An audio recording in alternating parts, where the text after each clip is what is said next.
ये गांठ बांध ले साधक कि स्वप्न में भी कभी किसी को अपना न मान ले कि ये मेरा प्रिय है, नहीं तो वही तुम्हारे जीवन का घातक चिंतन वाला बन जाएगा, तुम्हारे चिंतन में बाधा पहुंचा देगा। ये माया पहले झुक के आती है, क्योंकि अगर सीधे युद्ध का चैलेंज दे के आवे तो साधक कभी परास्त ही नहीं हो सकता, क्योंकि भगवत पार्षद है। साधक जब मारा गया तो दया में मारा गया। इन शब्दों को बहुत ध्यान से सुनना। ये सत्संग है भगवत प्राप्ति के लिए, चाहे गृहस्थ साधक हो या विरक्त साधक।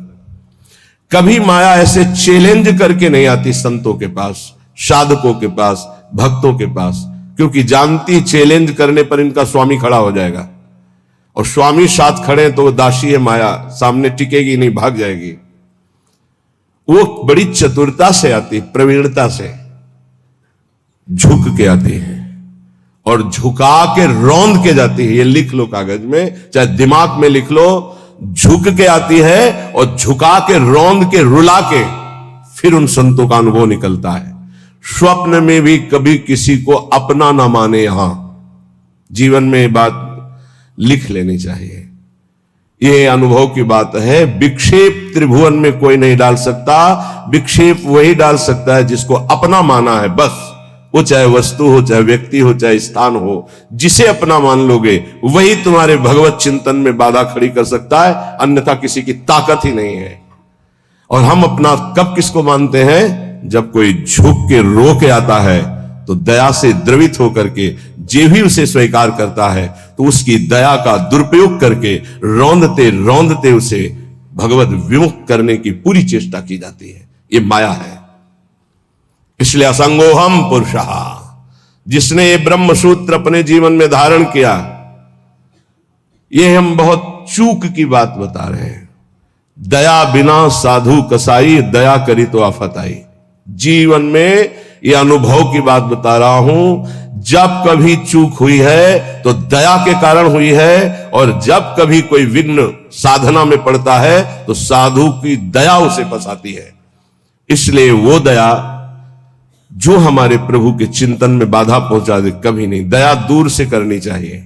उपदेश कर दे भगवान नाम वाणी लीला का और छोड़ दे। पर होता क्या है, ये समर्थों को उपदेश दिया जाता है। जिनको अपने बल से उठाकर भगवत प्राप्ति करानी होती है उनको उपदेश नहीं दिया जाता, उनको गोद में लेकर चला जाता है। पर ऐसे गोद में लेकर चलने के लिए चाहे अपनी दुर्गति हो जाए पर उनकी दुर्गति ना होने पावे, ऐसा स्वभाव संतों का, तो उनको दुख भोगना पड़ता है।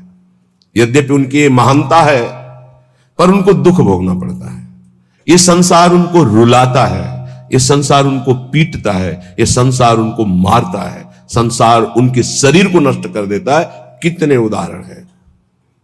अगर साधक निर्विघ्न परमात्मानंद में स्थित होना है तो दया किस पे करनी है? किसी पे नहीं। क्यों? क्योंकि सब भगवान का स्वरूप है। हम खुद दया के पात्र हैं, सब हम पर दया करें। हाथ जोड़ के त्रणादपि सुनिचेन तो निकल जाओगे। और अगर गुरु बने दया करके परम पद प्राप्ति कराने के लिए, तो उदारता है, ये उसका स्वभाव है। पर रो के यहां से जाना पड़ेगा, पिट के यहां से जाना पड़ेगा, और नाना प्रकार के प्रहार को सह के जाना पड़ेगा। ये बहुत आंतरिक बात कह रहा हूं, अगर समझ पाओ तो समझ लेना, नहीं आगे माया समझा देगी आपको। सिर्फ अपनी बात मनानी, उसकी बात नहीं माननी। सिर्फ अपनी निष्ठा में रहना है, उसकी तरफ झुकना नहीं, तो बात बन जाएगी, अन्यथा नहीं बनेगी। अगर ये रहा कि मुझे अपनी बात बनाने के लिए मुझे इसकी बात माननी है, तो ध्यान रखना जीवन भर पछताना पड़ेगा, जीवन भर रोना पड़ेगा, और उसका कल्याण हो कि नहीं फिर संशय हो जाएगा। क्योंकि श्रद्धा शासन से प्रकट होती है, दुलार से नहीं। श्रद्धा कभी किसी की सुरक्षित रखनी है, उसकी श्रद्धा बढ़ानी है, तो कभी किसी को दुलार ना करे, ये गांठ बांध ले। आप इस भाषा को नहीं समझ पाएंगे, लेकिन इसको मान लोगे तो जीत जाओगे माया पर। संतों के अनुभव सुने जाते हैं, वो किसी राग द्वेष से युक्त नहीं होते, वो परमात्मा साक्षात्कार कराने वाले होते हैं। कभी भी साधक को, संत को, उपदेशक को दया करके, द्रवित होकर, अपने सिद्धांत का त्याग करके उसको सुधारने के लिए कभी ना झुके। अगर अपने सिद्धांत से उसका उद्धार होता है तो ठीक है, अपने सिद्धांत को त्याग दिया तो जीवन भर पश्चाताप रहेगा और सामने वाले का उद्धार नहीं हो सकता। ये खूब सूक्ष्मता से रात रात भर भगवत चिंतन करके उसका अनुभव कि उपासक की ये गलती हो जाती है। अपने लोग किसी भी बात को, किसी भी घटना को घुस करके हुए घुनाक्षर न्याय, जो जैसे घुन गेहूं को ऊपर पूरा सुरक्षित रखता है और एक जगह से छेद करके अंदर जाता है और पूरा का पूरा माल ले लेता है, केवल खोखा रह जाता है, ऐसे उसे घुनाक्षर न्याय कहते हैं। किसी भी घटना, किसी भी शब्द पर घुस जाना और उसके रहस्य को निकाल करके ज्यों का त्यों ऐसा अनुभव करना, ये उपासक बड़े बड़े संतों से गलती हो जाती है और इसी गलती का नाम साधुता है।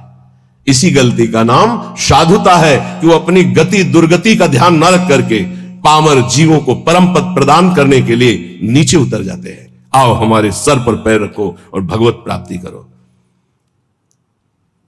हम जैसे हैं वैसे प्रियालाल के हैं। हमारे प्रियालाल में अपार सामर्थ्य है। साधक जब तक भगवत साक्षात्कार न कर ले तब तक तटस्थ भूमिका रखे, कभी किसी को अपना ना मान ले, नहीं तो भगवत साक्षात्कार में बाधा पड़ जाएगी।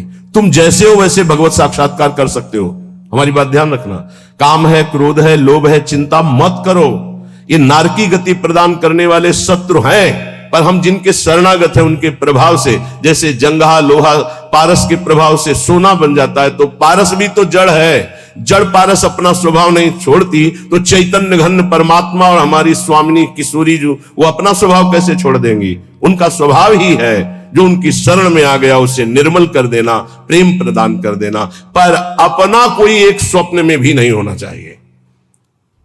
सपने हो और न देखत कोई ऐसा सहयोगी नहीं है जो मुझे प्रियालाल में लीन करने का सहयोग करे। प्रियालाल से दूरी बनाने वाला मित्र तो मिल जाएगा। जब तुम भगवत मार्ग में चलोगे तो रुददपि पित्र मात्र बंध पुत्रादिकम अपहायन सम्यनारहत दुखते ही, तुम्हारे माता पिता तुम्हारे विरुद्ध हो जाएंगे। भगवत मार्ग में चलोगे तो कोई बिरला ही होता है जो अनुकूल हो जाए। बहुत कठोर हृदय भगवत मार्ग में चाहिए। ममता से लड़ने के लिए कठोर हृदय चाहिए। समता में स्थित होने के लिए सहृदय चाहिए।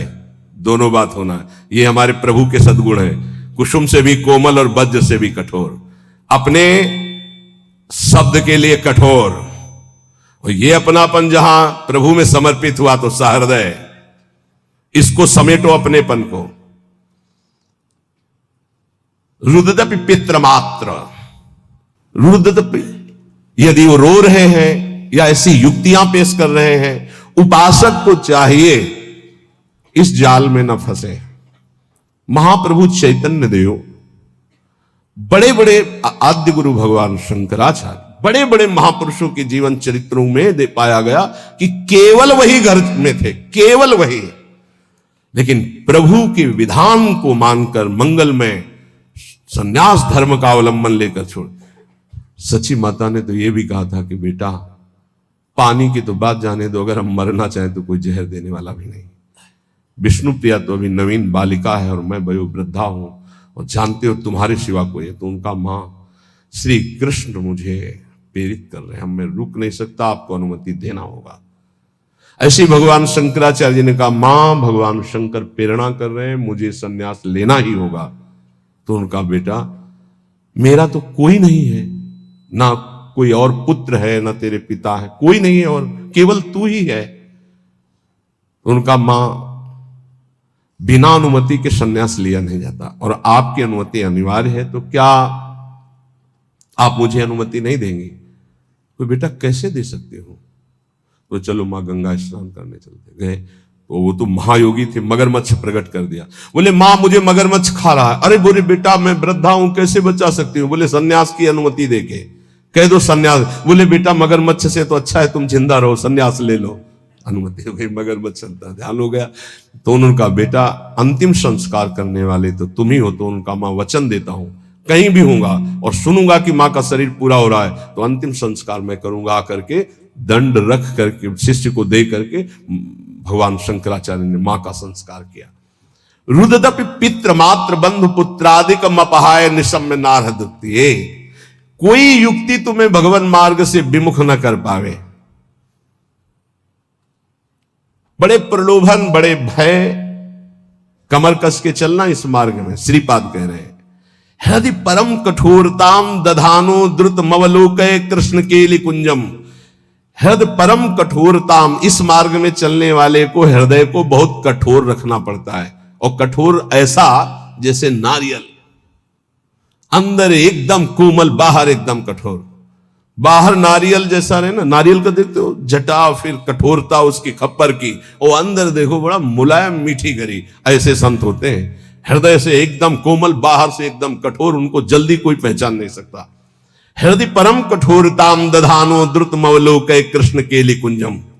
यदि तुम मेरी ये बात मान गए और हृदय को कठोर कर लिया और ममता का त्याग करके निरंतर भजन किए, तो इसी जन्म में तुम श्री कृष्ण केलि कुंजम, श्री कृष्ण केलि कुंजम क्या, राधा केलि कुंजम, हाँ श्री राधा केलि कुंजम प्रवेशम, प्रवेश हो जाएगा श्री जी की केलि कुंज में। ये संपूर्ण वृंदावन राधा केलि कुंज है, प्रियालाल की केलि कुंज है। मान जाओ, हम ये नहीं कह रहे कि हमारे भाव कहने का कि आप सन्यास ले लो, नहीं ये कह रहे। हृदय को मोह ममता रहित करके उन्हीं के बीच में रखकर उनकी सेवा करते हुए खूब भजन करो। बोले तुमने क्यों नहीं किया? हमारे भाग्य में लिखा था। ये तुम्हारे लोगों के भाग्य में लिख दिया है। किसने लिखा है? ब्रह्मा ने नहीं लिखा, गुरु ने लिखा है। ये ब्रह्मा के लिखे भाग्य से नहीं, कुंडली देख लो अपनी, निकलवा लो कुंडली, उसमें लिखा हो कि बाबा जी बनेगा तो हमें बताना। ये गुरु भाग्य बदल दिए। ये संत जन जहां जाते हैं ना, नारद सिख जे सुनहि नर नारी, अवसि भवन तजी होहि भिखार। संतों को भिक्षा देने का मतलब जानते हो? संचित कर्म, क्रियमाण कर्म सबका नाश और महाभागवत पदवी प्रदान कर देना। जहां संत जाते हैं, जहां संत जूठन गिरती है, जहां संत वचन होते हैं, वहां माया की दाल नहीं गलती। वहां परमात्मा प्राप्ति के लिए उस जूठन से एक न एक पौधा तैयार होता ही रहता है। जहां संतों का चरणामृत गिरा और संतों की जूठन गिरी, वहां एक नया बीज प्रकट होता है। कौन? सो कुल धन्य उमा सुन जगत पूज्य सुपनीत, श्री रघुवीर परायण जे जन उपज विनीत। नाम प्रसंग कहे तो उपदेश जाया, धर्म धन्य सो देश धन्य सो कुल जे जन्म भयो। धन्य सो तात धन्य सो माय, संतत सकल सुनो चितलाय, श्री हरिवंश प्रताप। ए जाना है श्री जी मिल गई तो अनंत जन्मों की बिगड़ी बन गई। जिसे भगवत प्राप्ति होनी होती है उसके लक्षण क्या होते हैं? श्री भगवान सिद्ध पुरुष के लक्षण, और भगवत प्राप्ति जिसको होनी होती है उसके वो आदर्श लक्षण होते हैं। भगवान श्री कृष्णचंद्र जी गीता जी में कह रहे हैं कि हे अर्जुन, यदृच्छालाभ संतुष्टो, ये बहुत सुंदर श्लोक है, जीवन में उतारिएगा। यदृच्छालाभ संतुष्टो द्वंद्वातीतो विमत्सरः, समः सिद्धाव सिद्धौ च कृत्वापि न निबध्यते। यदृच्छालाभ संतुष्टः, हे उपासक, ये सिद्ध महापुरुष के लक्षण है और उपासक को ये धारण करना चाहिए जिसे भगवत प्राप्ति करनी है। यदृच्छालाभ संतुष्टः, हम जो साधना कर रहे हैं, चाहे गृहस्थ धर्म से युक्त होकर चाहे विरक्त धर्म से युक्त होकर, यदृच्छालाभ संतुष्टो, अब भगवान की इच्छा से सुख दुखे समय कृत्वा लाभालाभो जया जयो, जय हो या पराजय, लाभ हो या हानि, सुख हो या दुख, संतुष्टाय इनके इनवा, मुझे संतुष्ट रहना, प्रसन्न रहना है सुख और दुख में, लाभ और हानि में, जय और पराजय में। ये हमारी साधना की कसौटी है। साधना में पराजित हो गया और शांत है, यही तो साधुता है। यदृच्छा लाभ संतुष्टो, हम फल प्राप्ति का उद्देश्य रख करके अगर साधना करेंगे तो हम विक्षेप को प्राप्त हो जाएंगे। ध्यान देना, हमको समता पर ध्यान देना है, यह है साधना का फल। और इस पर ध्यान प्राय नहीं। समता का क्या मतलब?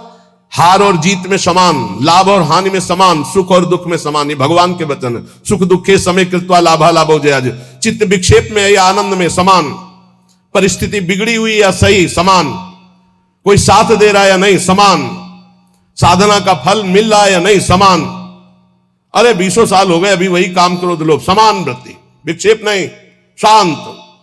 यदच्छा लाभ संतुष्टो द्वंद्वातीतो विमत्सरः। बहुत अमृत में हम साधना कर रहे हैं, अनुकूलता मिले या प्रतिकूलता, लाभ मिले या हानि, मान मिले या अपमान, स्तुति मिले या निंदा, विकार है या निर्विकार, पर हमारी स्थिति में फर्क नहीं पड़ेगा, हमारी निष्ठा पे फर्क नहीं पड़ेगा, हमारी श्रद्धा पे फर्क नहीं पड़ेगा।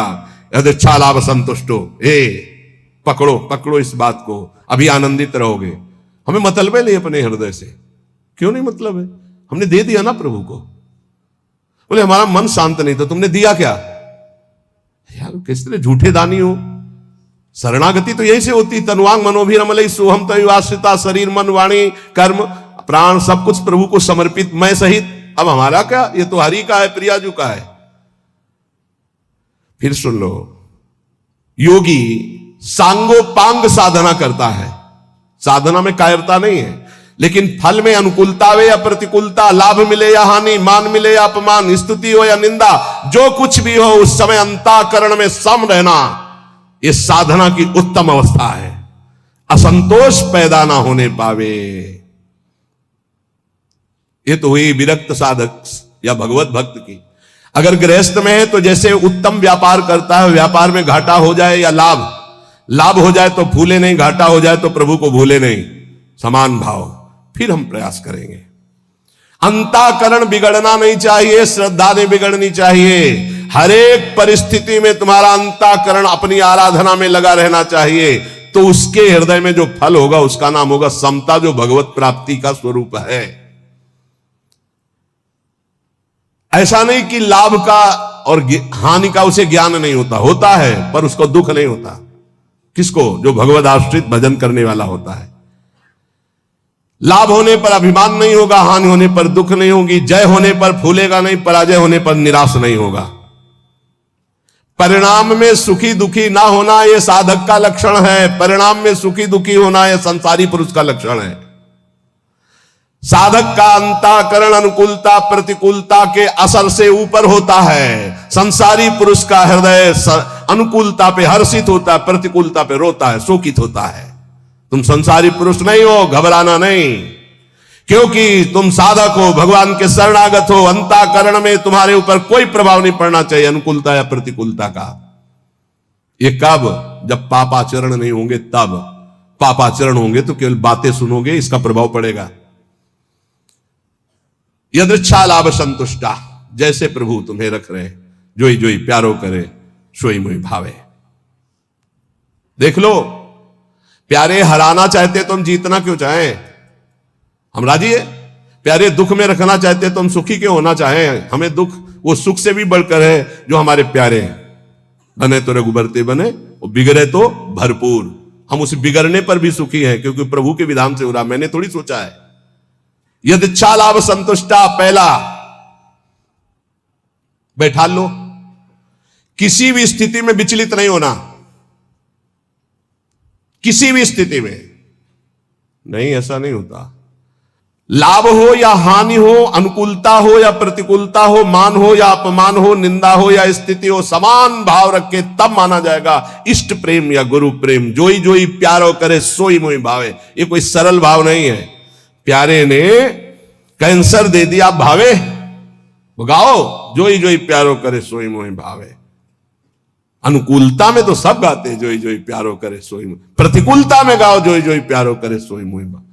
आगे कह रहे द्वंद्वातीतो विमत्सरः, जो भगवान का भक्त होता है उस पर किसी भी द्वंद्व का प्रभाव नहीं पड़ता, सिद्ध महापुरुष पर।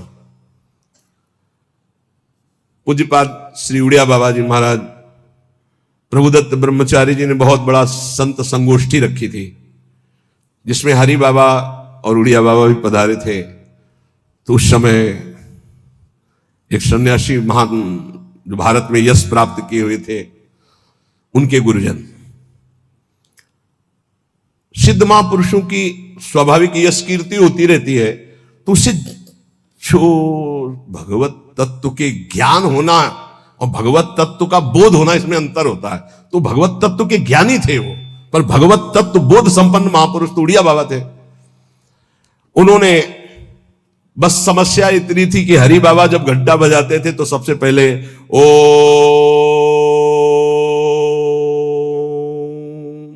नाद करवाते। तो इसका विरोध हुआ कि ये केवल अमुक ही बोल सकते हैं, हर वर्ण के नहीं बोल सकते हैं। तो उड़िया बाबा से कहा गया कि आप वहां बैठे हैं, आप इसका विरोध क्यों नहीं करते? तो उड़िया बाबा ने कहा हरि स्वयं हरि हैं, हरि बाबा स्वयं हरि हैं, वो जो कुछ करते हैं सब परम धर्म है, हम उनका विरोध नहीं कर सकते। इसी बात को लेकर के बाबा की बहुत निंदा की भरी सभा में बाबा बैठे थे, पद्मासन लगाए। बाबा के बड़े बड़े व्याकरणाचार्य, बड़े बड़े ब्रह्मबोध संपन्न महापुरुष संग में रहते थे उड़िया बाबा के। वो खड़े हो गए बड़े ज्ञानी जन और कहा कि बाबा की तरफ देख के, बाबा सबको बैठा लिया और बैठे रहे आधा घंटे। खूब वो माइक मिल गया था तो खूब फराटेदार श्लोक और बार बार उड़िया बाबा का नाम ले लेकर उड़िया बाबा की निंदा, और कोई निंदा के चांस नहीं थे इसी व्यवहार को। सन्यासी होकर के ऐसा विरोध नहीं करते, ऐसा ऐसा ऐसा। बाबा जब संपन्न हो गई निंदा तो उठे और अपनी कुटिया में आ गए। सब शिष्य जन जो और मित्र जन जितने थे सब, बाबा आपने रोक क्यों दिया उनके, तो हम मुख बंद कर देते, ऐसी नहीं। बोले देखो यही सत्संग सुना तुमने, यही आज तक हमारे संग का फल रहा कि तुम उनका मुख बंद कर। देखो वो जो निंदा कर रहे हैं सही कर रहे हैं, शरीर धर्म को लेकर के अगर निंदा कर रहे हैं तो बहुत सही बोल रहे हैं, और आत्मस्वरूप को लेकर कह रहे हैं तो जो वो आत्मा है वही आत्मा है, अभेद है, वो अपने आप की अपनी निंदा कर रहे हैं, तो हमें क्या परेशानी है? क्योंकि आत्म तत्व तो एक है। और शरीर की निंदा तो शास्त्र करते हैं, हम करते हैं, वो भी कर रहे हैं, क्या परेशानी है? कोई समस्या, कोई क्षोभ नहीं निंदा का।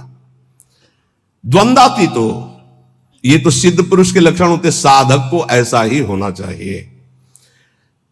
अगर हमारी कोई निंदा करता है तो हमको बिल्कुल ऐसे रहना है जैसे कोई हमारी प्रशंसा करे तो हम कैसे रहते हैं। प्रशंसा में हम तटस्थ रहते हैं, हृदय में हर्ष नहीं होने देते। तो निंदा में हमें तटस्थ रहना, हृदय में शोक नहीं होने देना। ये द्वंद्व है, निंदा और स्तुति। ऐसे ही मान अपमान में, ऐसे ही अनुकूलता प्रतिकूलता में, ऐसे ही सुख दुख आदि में, तो ऐसे ही जन्म मृत्यु में आप द्वंद्वातीत अवस्था को प्राप्त हो जाएंगे। ना आपको मृत्यु का भय होगा, ना जन्म का भय होगा, क्योंकि आप जीवन मुक्त हो जाएंगे। भक्त द्वंद्वातीत होता है। और विमत्सरा, ये बहुत बड़ा दोष है, ये दोष बहुत बड़ा है। इसे कहते हैं ईर्ष्या। मत्सरति, मेरे से आगे निकला। ईर्ष्या बहुत बहुत बुरी है। ये बहुत बड़ी जगह से होती है, छोटे मोटे को तो समझ में नहीं आती कि मेरे अंदर ईर्ष्या है। बड़े बड़े में ईर्ष्या होती है। जब अपने से अधिक किसी की प्रशंसा या सुख देखकर जलन जो होती है, उसे कैसे मत्सरता, ईर्ष्या। अगर ईर्ष्या का किंचित मात्र भाव है तो चाहे जितना इष्ट कृपा करे, गुरु कृपा करे, वो जलेगा, कुछ उस पर फर्क नहीं पड़ेगा। बहुत विचित्र है ये ईर्ष्या। विमत्सरहा, मत्सरता रहित होना चाहिए साधक को। सिद्ध पुरुष में ईर्ष्या नहीं होती। ईर्ष्या इतना दोष सूक्ष्म है। कंचन तजना सहज है, सहज तिया का नेव, मान बड़ाई ईर्ष्या दुर्लभ तजनाए। दुर्लभ है जो कंचन कामनी पर विजय प्राप्त किए हुए, वो भी ईर्ष्या पर। बहुत विचित्र है, बहुत विचित्र। किसी की भी बड़ाई सुनकर उनकी निंदा करना शुरू कर देना, ये ईर्ष्या करवाती है। हाँ सब ठीक है भैया, ऐसे ऐसे निंदा कर देना, हृदय में उनके प्रति जलन होना। थोड़ी भी ईर्ष्या यदि हृदय में है तो भगवत प्राप्ति या भगवत प्रेम नहीं होने देगी। इसको मिटा दो। जिसके प्रति ईर्ष्या, उसके चरण वंदना करो, उसको हाथ जोड़ो, उसको और प्यार करो, जिससे ईर्ष्या तुम्हारे हृदय में उसके प्रति ना होने पावे। ये अपनी कोशिश से होगा, दूसरे की कृपा से नहीं। आप ये मत समझे इसमें ये ईर्ष्या सबसे बड़ा सूक्ष्म दोष है, और ये बड़े बड़े साधकों और संतों में भी जागृत हो जाए यदि सावधान न रहे तो ये बहुत बड़ा दोष। इसीलिए लिखा कंचन तजना सहज है, सहज तिया का ने, मान बड़ा ईर्ष्या दुर्लभ तजनाए। ईर्ष्या से बहुत बड़ी हानि हो जाती है, बहुत बड़ा अपराध बन जाता है, इसमें निंदा आदि दोष, बहुत गलती हो जाती है, बहुत बड़ी गलती हो। इष्ट छूट जाएंगे, गुरु छूट जाएंगे, ईर्ष्या नहीं छूटेगी। मतलब बहुत ही ये सूक्ष्म विषय ईर्ष्या। मत्सरत मेरे से आगे निकला जा रहा है, ये ईर्ष्या बहुत मत्सर, विमत्सरहा, भक्त विमत्सर होता है। चाहे जितना आपस में प्रेम हो, ईर्ष्या जागृत हो जाए तो एकता, मित्रता, भाव, श्रद्धा सब नष्ट कर देगी। चाहे जितना प्रेम, ईर्ष्या जागृत हो जाए तो बहुत दूरी बना देती ईर्ष्या।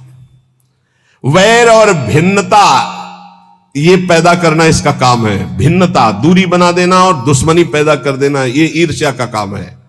साधक इस दोष से बचे, बड़ा भयानक दोष है ईर्ष्या। ये बहुत जल्दी हो जाता है, छोटों में तो कम होता है, बड़ों में ज्यादा होता है। छोटों में छोटे स्तर से होता है, एक दो व्यक्ति। ईर्ष्या बड़ों में बहुत जोर की होती है। सुना है हमने, शब्द सुने हैं, तो उससे लगा कि ये ईर्ष्या बहुत जोर की होती है। किसी की भी बड़ाई हो, फौरन निंदा, ये हमने सुना है, फौरन निंदा शुरू। हाँ ये तो ठीक है, पर लगा के उड़ गए, निंदा शुरू कर दी। ईर्ष्या बहुत विचित्र है। अपने में गुणाभिमान और दूसरे में दोष दर्शन, ये ईर्ष्या करा देती है और सारी तपस्या भजन सब खो देता है। ईर्ष्यालु, कुछ नहीं रह जाता ईर्ष्यालु के हृदय में। इसलिए भगवान कह रहे हैं विमत्सरा, सिद्ध पुरुष में तो होती नहीं है और साधक में इसे मिटानी होती। स्वयं से मिटेगी, ये बात ध्यान रखना। लाख उपाय करके देख लिया, नहीं गई, स्वयं से मिट रहे। स्वयं जब तक नहीं मिटाना चाहोगे, ईर्ष्या नहीं मिटेगी। ईर्ष्या जिधर झुक जाए उधर द्वेष पैदा कर दे, लड़ाई झगड़ा पैदा कर दे और नाश शुरू कर देती ईर्ष्या। बहुत बहुत विचित्र, बहुत। गुरु की बढ़ोतरी देखकर शिष्य को ईर्ष्या हो सकती है। ईर्ष्या शिष्य को सकती, सूली पे चढ़वा दिया, जहर खवा दिया, मारने का संयोग बना दिया। बहुत से ऐसे उदाहरण पाए गए। ईर्ष्या, भला सदगुरु परब्रह्म, उनकी महिमा को देखकर ईर्ष्या कैसे हो सकती है? हो जाती है। जब अपने में गुणाभिमान होता है तब ईर्ष्या हो जाती है। यहां तक शिष्य की महिमा को देखकर गुरु के हृदय में ईर्ष्या पैदा हो गई। ऐसा भी, जबकि शिष्य तो अपना पुत्र, अगर उसकी महिमा बढ़ती है तो गर्व का विषय होता है कि हमारा ही तो बेटा है, हमारा ही तो वैभव है ये।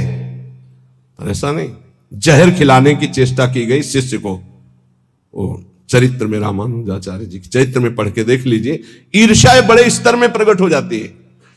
अगर ब्रह्म बोध नहीं, भगवत प्रेम की प्राप्ति नहीं, तो ये प्रकट हो जाएगा, ईर्ष्या प्रकट हो जाएगी। सदगुरुदेव भगवान के वचन, किसी भी क्रिया की प्रतिक्रिया ईर्ष्या से हो सकती है। किसी भी क्रिया की प्रतिक्रिया, ये गुरुजनों के प्रति भी हो सकती है, शिष्य के प्रति भी हो सकती है, मित्र के प्रति भी हो सकती है, बहन बहन में हो सकती है, भाई भाई में हो सकता है, पिता पुत्र में, कहीं भी ये ईर्ष्या हो सकती है। और ये सर्वनाश के सिवा इसका कोई परिणाम नहीं होता। केवल नाश और पतन के सिवा इसको कोई परिणाम नहीं होता। ये शब्द याद कर। ईर्ष्या का केवल, किसी और का नहीं, अपना। ईर्ष्या केवल नाश और पतन के सिवा और कुछ नहीं देती है। इसलिए सुखपूर्वक संसार बंधन से मुक्त होने के लिए इस ईर्ष्या का अवश्य त्याग करें।